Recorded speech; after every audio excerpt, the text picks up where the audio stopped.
Assalamualaikum warahmatullahi wabarakatuh. Mohon izin Ibu, izin memperkenalkan diri. Nama Taruna Remaja M. Fireza Putra, notar 22012009. Pada kesempatan kali ini, saya mengucapkan terima kasih kepada Ibu Rika Marlia, SPD MMTR, selaku dosen manajemen proyek yang mana telah memberikan kesempatan kepada saya untuk mengerjakan tugas sebagai perbaikan nilai ujian akhir semester. Berikut ini materi yang akan saya paparkan terkait perbaikan pada soal ujian akhir semester. Yang pertama, setujukah Anda bahwa konflik tidak selalu bermakna negatif, tetapi juga bermakna positif? Dalam hal ini saya setuju. Akan tetapi perlu kita garis bawahi bahwa konflik yang bermakna positif tentunya tidak lepas dari manajemen konflik yang bagus. Karena jika manajemen konflik yang tidak bagus, maka akan berdampak negatif dan dapat memicu kerugian. Konflik yang didasari dengan manajemen konflik yang bagus akan mendorong hal-hal positif. Contohnya seperti mendorong kreativitas dan inovasi. Karena ketika anggota tim memiliki pandangan atau pendekatan yang berbeda, konflik dapat memicu diskusi yang mendalam. Hal ini seringkali menghasilkan solusi yang lebih kreatif dan inovatif dalam konteks organisasi.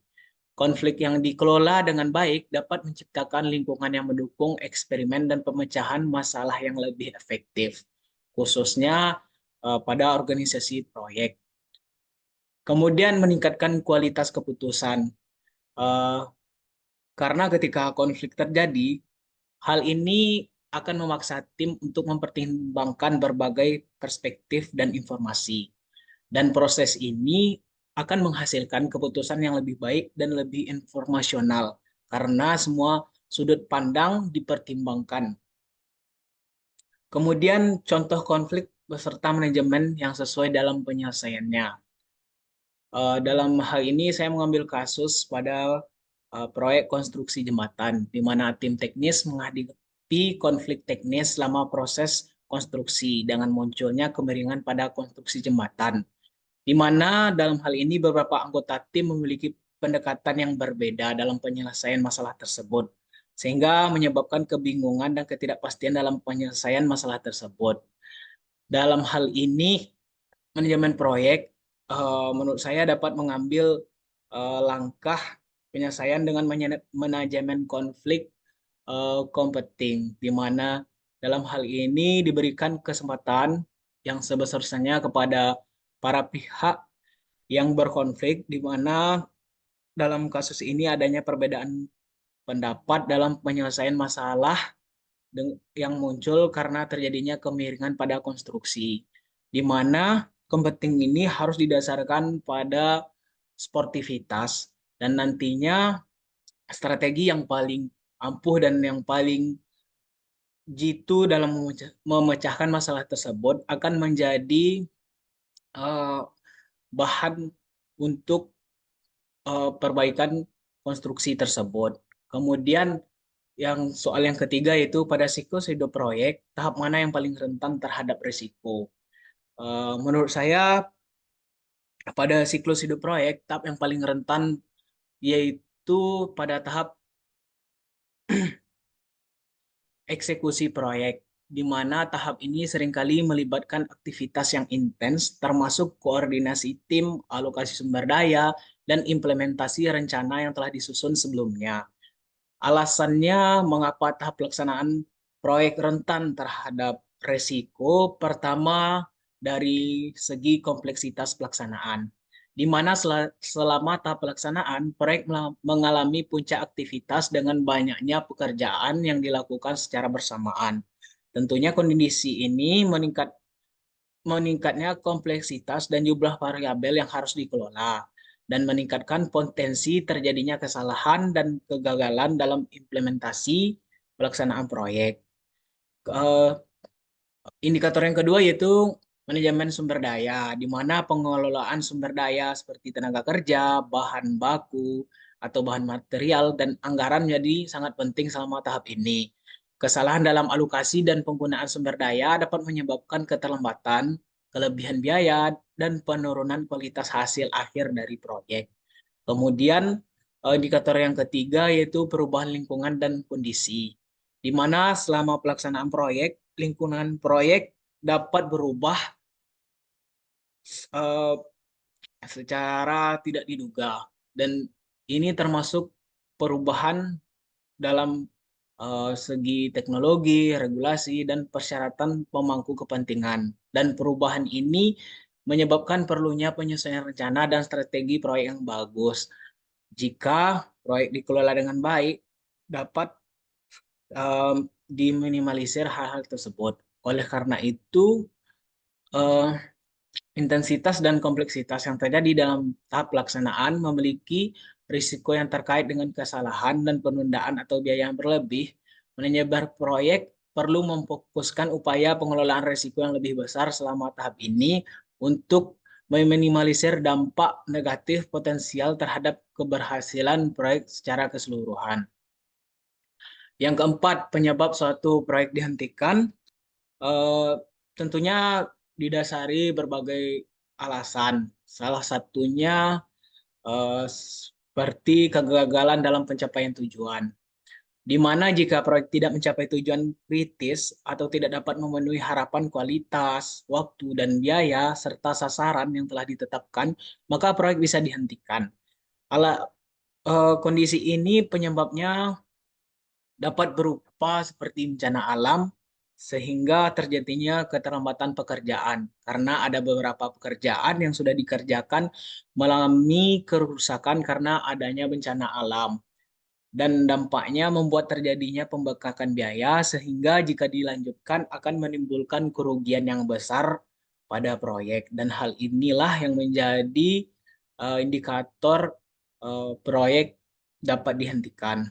Yang kelima, perbedaan estimasi biaya dan penganggaran proyek. Eh, Jika dilihat dari definisinya, estimasi biaya adalah praktik memprediksi total biaya akhir dari sebuah proyek.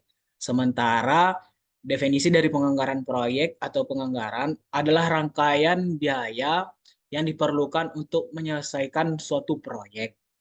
Kemudian perbedaan nyatanya juga dapat kita lihat pada tujuan, di mana pada estimasi biaya tujuannya untuk memprediksi total biaya akhir dari proyek. Sementara pada penganggaran eh, tujuannya untuk menentukan biaya yang diperlukan untuk menyelesaikan proyek dan mengontrol aliran kas selama proyek berlangsung. Kemudian dari segi fungsinya juga dapat kita lihat bagaimana perbedaan dari estimasi biaya di mana berfungsi untuk memutuskan apakah proyek layak dilaksanakan, sementara dari penganggaran proyek memiliki fungsi untuk mengendalikan biaya dan aliran kas selama proyek tersebut berlangsung.